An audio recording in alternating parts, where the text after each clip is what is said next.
What up, Dominators? I am Johnny Nomega, and today I want to talk to you about the business side of the music business. Not the music, but the business side of the music business, which is often the largest element that is propelling someone from anonymity to stardom. The business portion is critical, and that is why I've spent months putting together today's content.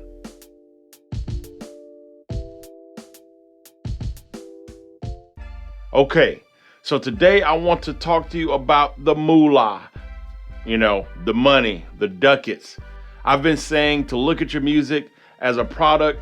Well, if your music is a product, then you want to not just focus on creating a product, but also selling that product. Now, there are some people that can sell products without making them. For example, Tesla. Tesla was selling Teslas without having made a single Tesla. Yeah, that really happened. For the rest of us, we normally have to make a product to sell it. Since music is our product, we have to make a single or an album first and then put it out there for the world to enjoy before we can get paid. So let's talk about royalties, aka music business revenue. So there are multiple types of royalties, but I'm going to cover the 5 primary, really it's 3 kind of meshes into 5, some cross over, this switch away. The 5 real types of royalties. Okay, so for number 1, you have streaming royalties. So think of your streaming services such as Pandora, Apple Music, Spotify, etc. These people are going to pay a royalty or money to you for the privilege of streaming your music.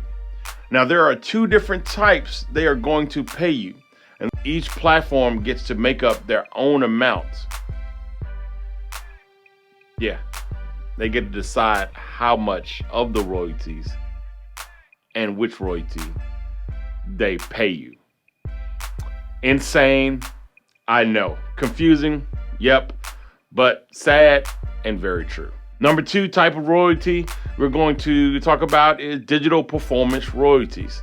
This is the second type of royalty that those streaming services are going to pay out. When these streaming platforms started, they really didn't have the guidance like radio and TV because they had never been a such thing as a streaming digital service before. So they hopped under the digital performance royalties, which is kind of only for radio and cable TV and satellite radio. But streaming services fell into this area only because there was nowhere else to go. So that's the kind of the 2 with streaming services. And they get to choose how much they pay. I know I said that a couple times.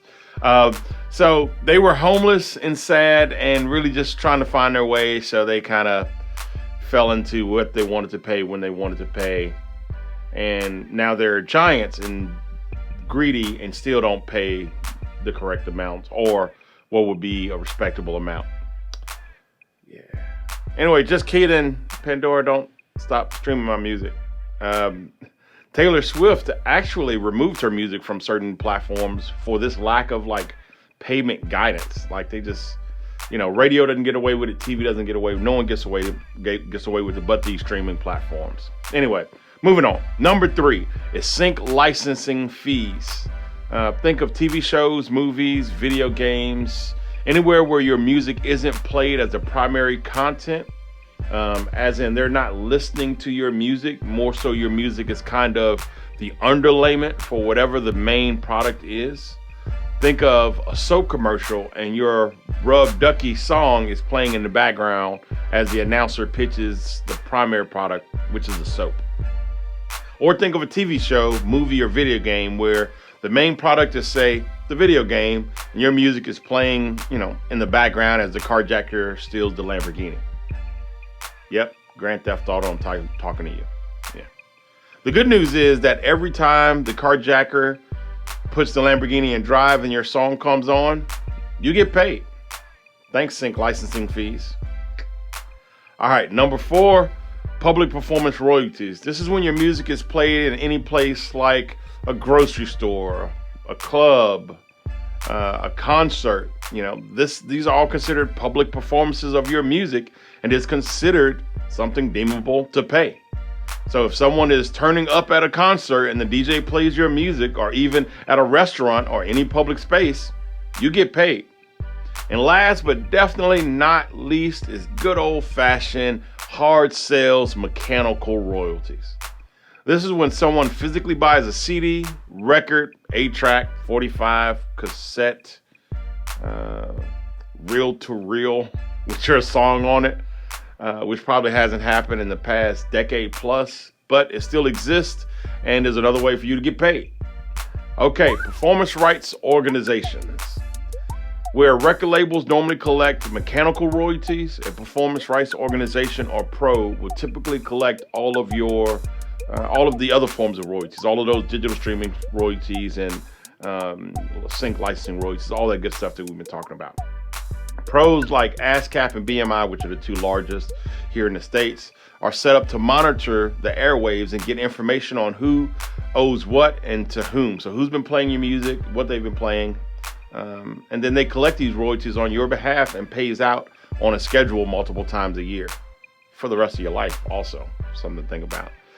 They will also do splits, meaning if everyone in your group gets, say, 10%, they will split the money and deposit it, the correct amount, into each person's bank account, so you don't have to worry about that. So, how much will you get from pros? Well, that depends on who is paying. First, you have Napster, 0.019 cents per stream. 53 streams to make $1, 77,000 to make minimum wage. So 77,000 streams a month on Napster and you'll have minimum wage. Tidal, Sean Carter's, Jay-Z's service. He's the main investor, a big investor. It's 0.0125 cents per stream. 80 streams to make $1, 117,000 to make minimum wage.